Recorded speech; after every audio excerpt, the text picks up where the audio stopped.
All right, everybody, thank you so much for joining us today. We're here for the 9th episode of the Brutal Buddha Longevity Podcast, where we talk all things health span, longevity, living a more purposeful life, seeking inspiration from others. And without further ado, I would love to introduce Jimmy Sandoval to give an introduction of himself.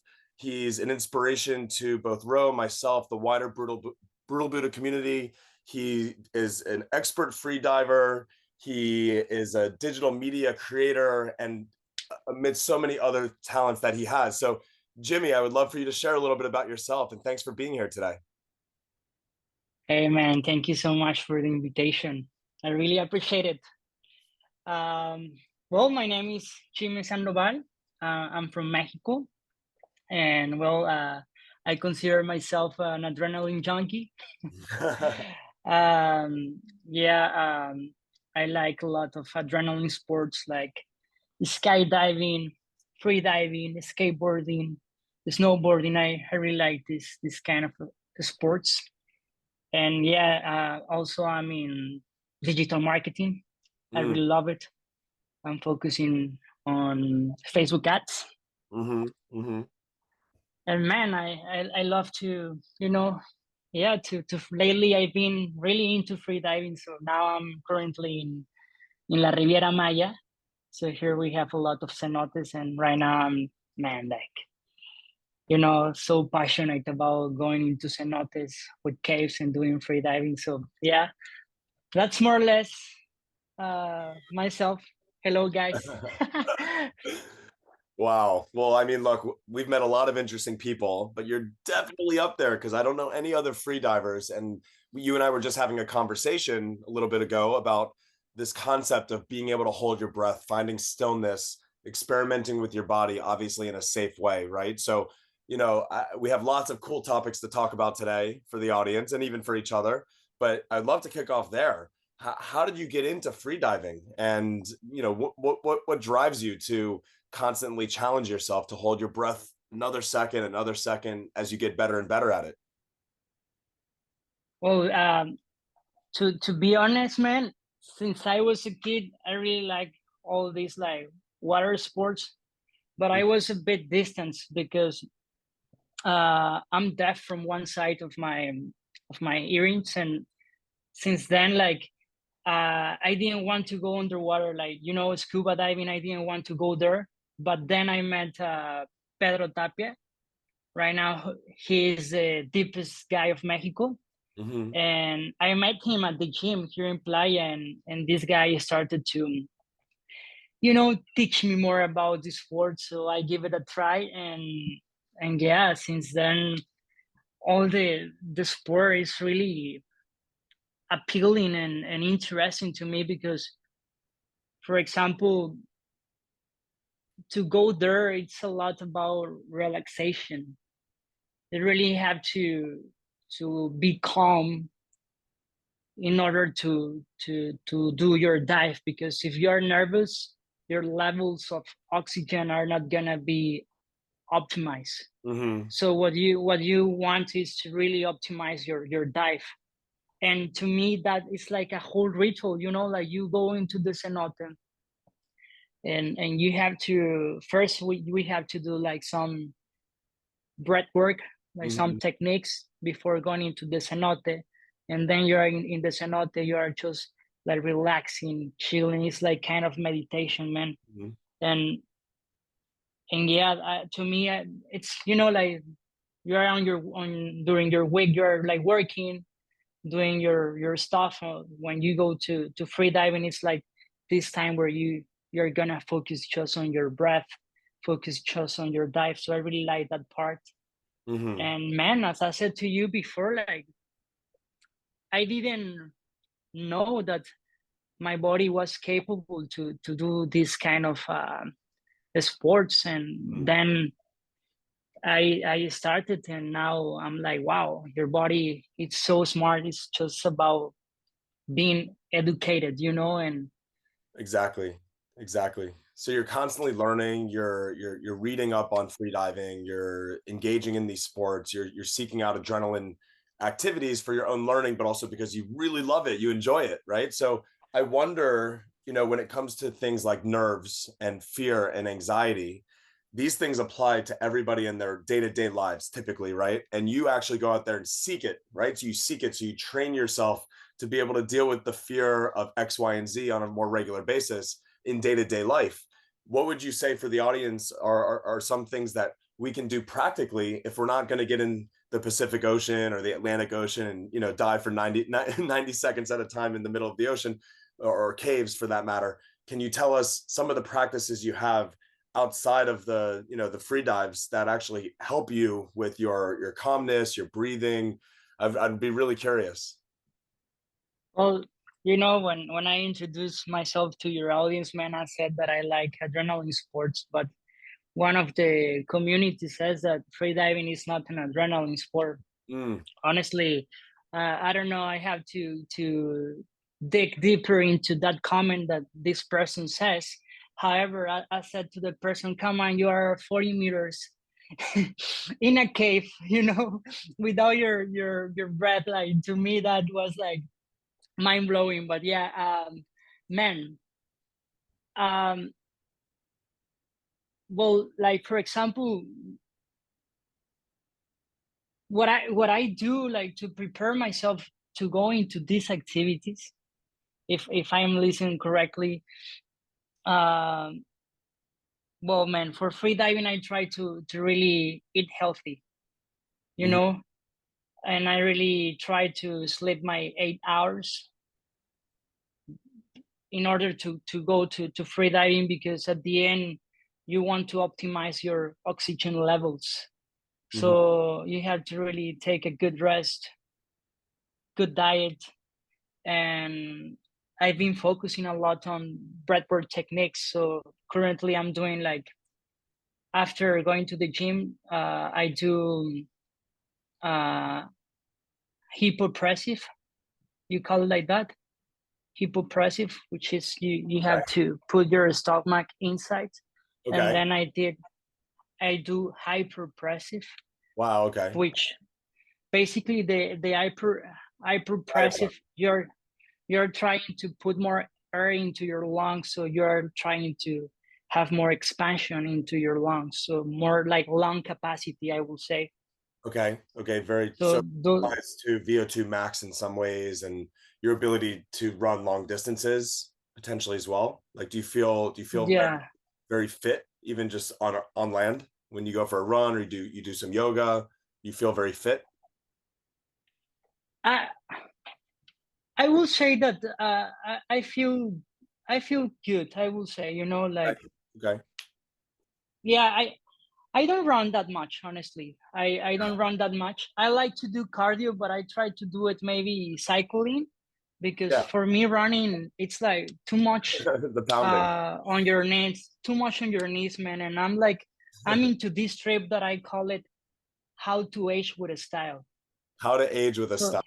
I love it. that's Love it. for me, that's my trip, man. Like, for me it's like trying to keep learning or unlearning and evolving, and trying to receive information to keep taking care of my body. And one of that is like running. For me, at the beginning, I was trying to go into running really hardcore, and then Yeah. I was like, no, man, like, I don't think it's gonna be Pounding. sustainable for my knees. Yeah. Yeah, yeah, especially if you're doing long distance, right? All at once. So I think that's an amazing transition to the concept of longevity. So I love this mantra you have.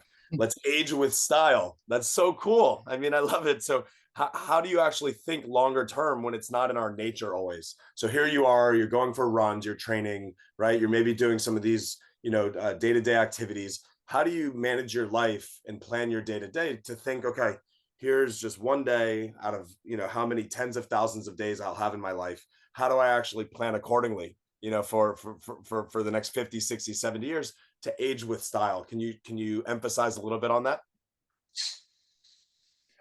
Yeah, man. Like, well, for me, Asian Buddhist style, it's like,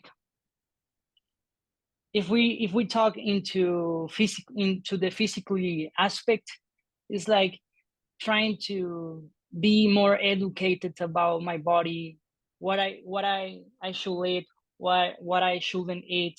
So it's been like, like doing research. Like for example, before, I used to go to the gym and to pay a trainer, and they recommend you like, I don't know, this diet to grow muscle or whatever. And and I'm not saying that they were wrong. I don't want to sound like that. I'm just saying that I wasn't educated, so I was just doing it for getting a physical outcome. But then I started to do more research, and I started to find out that there are many processed foods. So what I started to do was like, in my daily actions, to start to reduce my processed food, and I started to also understand that my age, according to my age, I need something. For example, right now I'm 29 years old. So for example, right now, my goal is to grow muscle. So my diet, it's with more carbs, and what I'm trying is to get my carbs, but Protein. like Yeah. sweet potato, like not like bread, for example. I trying to, the less processed the better. And Nutrient. I'm saying, and I'm telling you, like, the reason why I want to grow muscle. Yes, of course, it's good to look aesthetic. Yeah, that will be a reason, but the main reason is that one day I was in a coffee shop, and I met this 70-year-old guy, and he looked super fit, super healthy. And I asked him, like, man, how you got to 70 years old looking like that? So he shared the information, and then I did my research. And basically what he says really got clicked to me, is that when you're producing more testosterone, all the things that you eat, your body is gonna take it better. Sure. So for example, right now at my age, I'm producing more testosterone, so it's gonna be more easy to get more muscle. Right. Right. And In your what benefit. he says, is, right now, try to focus on building muscle a lot. So when you start to be like around 40, 45 years old, that now you are not having the same testosterone, you're gonna start to lose muscle density, and Right. that's totally normal. But the muscle density that you're gonna lose is gonna be way less than if you don't grow muscle right now. And what is gonna happen is that your back, that needs a lot of muscles to support your back or your hip, Yeah. is gonna be way more protected, because you grew muscle when you were young. And to me, it's like, yeah, like I really want to be at 50, 60, but not with my back like an old man. I really want to have a healthy back. So that's why I've been like taking these decisions, not only for aesthetic but also for thinking on the long term. If I make it to the long term, like thinking to act today or in my present, like if I'm going to live 70, 80 years old. So I don't know if I answered to you more or less Oh, you your nailed question, it. but it's more or less. You nailed it. I mean, the way I would sum it up is take advantage of whatever age you are, right? And whatever the best way is to capitalize on that age. So if you're 29 and you're producing a lot of testosterone, build muscle, go to the gym, or body weight workouts, and get yourself a really great frame so that when you hit the second half of your life, 45, 50, you're already in really good shape. You don't have to work 4 times harder, to gain that muscle density. So I think it's phenomenal. I just love this concept.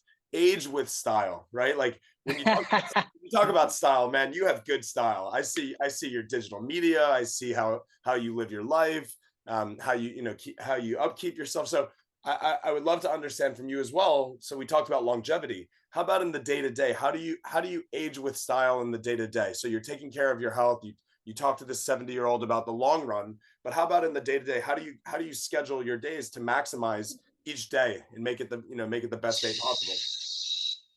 Man, so maybe I can describe an average day more or less at this time. Perfect. Of course, let's, as you said, like every age is a different station. We are evolving and changing, of course. Um, man, right now the way how I'm trying to live is I'm trying first to sleep my 8 hours, and I'm lucky that I'm, how you say, like that I have my own business, you know. So I'm lucky to have my own business, so that allows me to do my schedule and to be more flexible on my schedule. So if there's one day that I sleep at 11 p.m., I try to sleep my 8 hours, so I'm gonna wake up like around 7 a.m. more or less. You know, I don't go more than 8 hours and less than 8 hours. Now I feel like that's my for my body, because there are people that they sleep less or more. And then what I do is like my glorious hour. Basically, I split it into three sections. One section is to, like I'm waking up, I meditate, like, or breath work if you want to call it like that. And then on the second section, what I do is like stretching and mobility. I Okay. do a full body stretching and mobility. On the third section, I do visualization and trying to visualize my day, how I'm gonna behave myself, how I'm gonna be the best version of myself. And yeah, man, like probably for work, let's say that I'm investing like around between 4 or 5 hours maximum on working, man. Like, and then I invest in like maybe 2 hours for gym. Like, I mean, when I say gym, I'm talking about like doing anything physical or activity, because Right. sometimes I do weightlifting, sometimes I do just stretching and mobility, sometimes I do calisthenics or Cycling. You mentioned bike riding. So yeah, I have like I try to train 5 days, and each day is different. Like, for example, right now I'm more into mobility and stretching, because I'm trying to focus on being more flexible sure. for the same reasons, man. The same reasons that when I'm aging, I want to have a better back Shoulder mobility. mobility, yeah, spinal alignment, all of that. So right now I'm doing 2 days of mobility and stretching, and one day of weightlifting, and 2 days of body workout without weights, more or less. And during weekends, I'm trying to either go free diving or hiking. It's gonna depend of where I am, you know. And man, like the also I try to invest time on my family, on my partner, because also I like to focus on my mentally health too. Of course. I was going to Yeah, transition to like, that as well. When it comes to yeah, your mental and emotional health, how do you feel that all of these physical activities you're doing and the way you're structuring your day, how do you actually get your mind right? When you think about your work, right? Whether you do 5 hours in a day or 10 hours in a day, how can that work be so focused that you feel you're living your best version of yourself? You're producing the best you can for the world, for yourself, for your family, for others, right? I feel like you're a very giving person, right? You're communal, you're volunteering kind of guy. So, maybe you can share a little bit around the mental and emotional health space as well in your life. man, there was a wise man I met like 4 years ago, more or less, and he said the 8 hour rule. And Hmm. basically what he says is take 8 hours to sleep, 8 hours to work, and 8 hours to go with family, friends, partner. Like, so I'm not doing the same, but That's so I rigid for try you. like you know every day connect with my closest community. Like, to let them know that I'm there. Hmm. Um, and also, I as I said to you, I like to write. Also, I like to write how my mind is doing that day, because sometimes I don't know, you can wake up in different moods, and it's good to express it out. So somehow once you express it out, you also can realize of how you feel mentally. Right.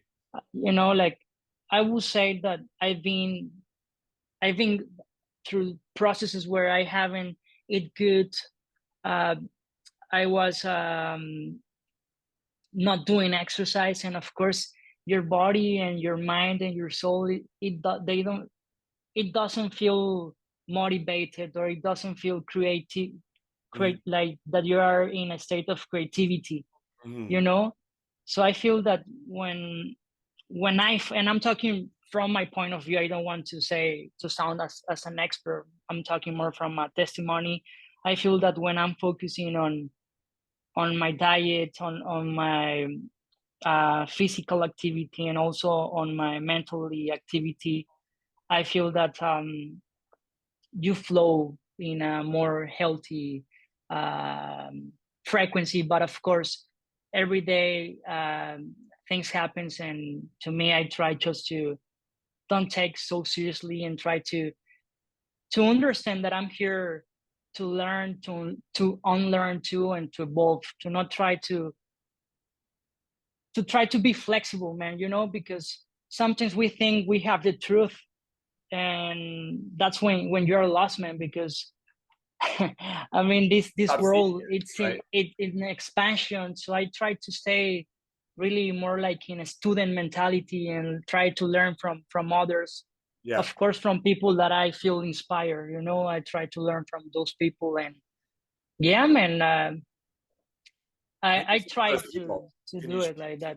can you share for the audience, like, as you're reading new books, you're seeking out new inspirational people to follow? Are there any tips? Do you have any new books or any new people that you've been following for the audience? Well, man, about podcasts. Uh, of course, this guy is really famous. This guy, but man, I've been learning a lot from this guy. It's Joe Rogan. I Yes, like this guy. The way extremely famous. Yep. how he speaks, and what he shares, and the people he invites. I've been learning a lot, and also actually from Joe Rogan, there is this doctor. He's also into biohacking. I have to check the name, but Benz, I think is the name. I have to tell you later. But this doctor is also into biohacking. And well, about books, man, there is one that I really like it. That it's called The Power of Now. Okay. That book was, I read it when I was 21 years old, and it helped me a lot, man. The Power of Now. And I don't know, another one that is good also is Homo Sapiens and Homo Deus. Yeah. These two books, man, I really like them. I'm currently listening to 21 Lessons. Oh yes, Of Yoav, or it is, yeah. yeah, it's the same author from Same Homo author. Deus, and I think those books are good to understand more about humans and more how society works. It's good to understand more about us. How we think based on evolution. There is this book that really helped me for hitting habits. It's called Super Life. Super Life, all about diet and eating. Man, that book really changed my diet, man. I went into more raw diet and changed my body and the way how I feel. I It's by Darian Olian. Darian Olian. This guy, it's a co-host of Down to Earth. It's a Netflix series with Zac Efron. He's the co-host, and this guy is good. Super Life. Yeah, I think those books I would recommend.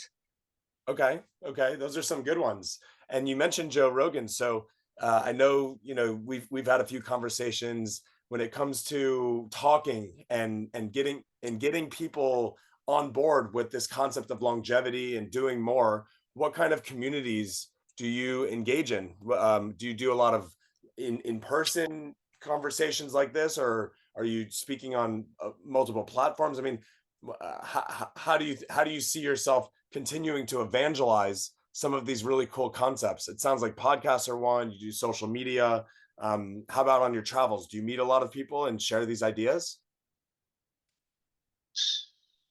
Well, and before answering this question, I already got the name of this podcast, Huberman. Oh, yes. Yes. The Huberman. Man, this guy. Wow, He's good. wow, He's wow, good. wow, wow. He's That guy, great. Definitely. Huberman, yeah. I think you have you already know them. I think you know what I mean. I know them well. Yeah, they talk all things science. I mean, it's similar to the Drive by Peter Attia, Dr. Attia. So we'll drop all these in the comments when we produce the Yeah. podcast episode. But I think it's really great. So how do you see yourself promoting these concepts? Do you think you'll ever start your own podcast? Oof, man. You know, the way how I share is By doing, right? by testing. Yeah, by testing myself. I don't want to, feel like you have to do this and you will be fine. Like I try more to test on my body, Mm, and I really like content creation, man. Since I was a kid. So for example, I try to share my diets. I try to share my hobby, share my mindset through my social media, mm, and I feel that's the way. Like, of course, if there are spaces like this one that you are opening, man, for me, I feel so grateful to have this space and share more or less how I perceive the world. mm, Uh, but as I said to you, man, I feel right now in this stage where I'm more listening than talking, man. I'm right now like opening my ears and try to learn as much as possible. I love that. That's such a good attitude. So as we look to wind down here, I would love to know, are there any amazing stories that you want to share with the audience? How you've maybe mentally braced or prepared yourself for life's hardest moments, right? So it sounds like you do a lot of preventative health. You get out there on a day-to-day basis. You have the 888 rule, which I think is so cool, and you live your life in a very, flow state manner. But have you ever, experienced, and of course feel free to share what feels comfortable, but have you ever experienced extreme hardship, something you've had to overcome? And in doing so, in times like that, what are the tools you seek out to actually overcome some of those hardships? Yeah, man. Like, this one, it's a quick story, but of course, we have to, at least from my side, I can tell you that there are cycles. There are cycles where you feel more stable than in other cycles, and I feel that's okay. It's part of life. It's more about how you perceive and all the information you can learn from those cycles. Man. So Hmm. first of all, I don't take that seriously because I know that there are cycles and Hmm. it's constant evolution. Hmm. And there was this story where I moved to San Diego. I Hmm. was just finished my studies. I moved there and I didn't have any income. And when I was there, what I realized is that my income was like really low to sustain myself over there. And of course, I started to get anxiety, anxious. I started to get stressed. But to me, something that really helped me, man. I don't know if you know the Maslow pyramid. I know it. Yep. That's So the hierarchy of needs.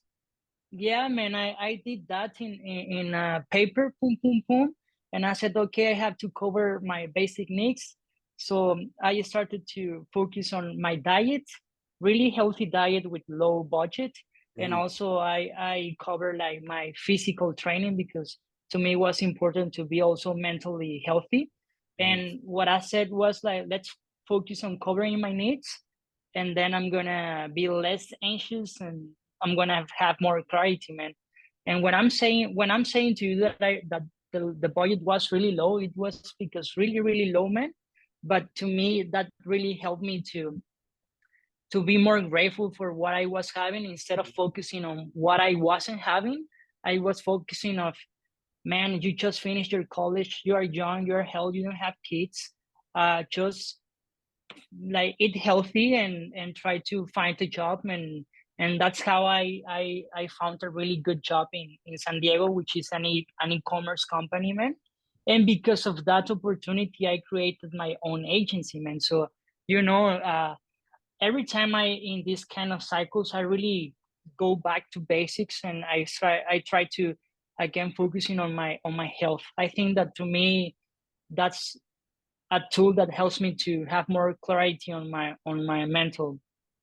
It's amazing. It's amazing. So when you face extreme hardship, you take a deep breath, you recognize there's a cycle happening, you see the forest through the trees, you know that the cycle will not last forever. And because you have that mindset around longevity, it's a long road, you know that these things will come and go through your life. So you recognize it as temporary. So I think it's incredible. I still love this concept through the whole theme of our conversation today is aging with style. So I just want to personally thank you, Jimmy, for being here today, for joining our podcast, and for being an inspiration to us all. So as we wrap up, I'd love to know, where can people find you that are interested, one, either in your agency, right, to support fellow entrepreneurs, where can people find you? And two, on your social handles. So maybe you want to share Instagram or any others, and we'll put it in the comments below. Okay, man. My Instagram is Jim_Sandoval. You can find me there. Also, please go to galloconocete.com. That's a project we are having to support a native community in Michoacan, it's Mexico, through slow fashion. So you can buy some clothes from this community. It's a really good project, galloconocete.com. And yeah, I will say those you can connect me to through my Instagram. That's one of the main platforms I use. Amazing. Can you quickly spell out the website for the listeners Yeah, who are listening only on G Spotify? GALLOCONOCETE.com. Perfect. Man, I feel like in a contest of spelling. Okay, man. Spelling bee Thank you champ. so I love much. it. I love it. Well, look, Thank you so much for the opportunity, man. I've had so much fun on this call today. We continue to have these conversations, and we would love to continue supporting your journey here at Brutal Buddha. So thanks for rocking the gear. We have more coming your way. And I would say, just to wrap up here, this concept you talk about of stylish aging is really profound, and I would love to dig even deeper into it. So I thank you, and I look forward to our next conversation. So without further ado, want to say thanks again, and we'll look forward to talking to you again soon. Okay, man. Yeah, looking forward, man. All right. See you soon. Stay brutal. Hashtag Ciao, stay ciao. brutal. Ciao. Bye.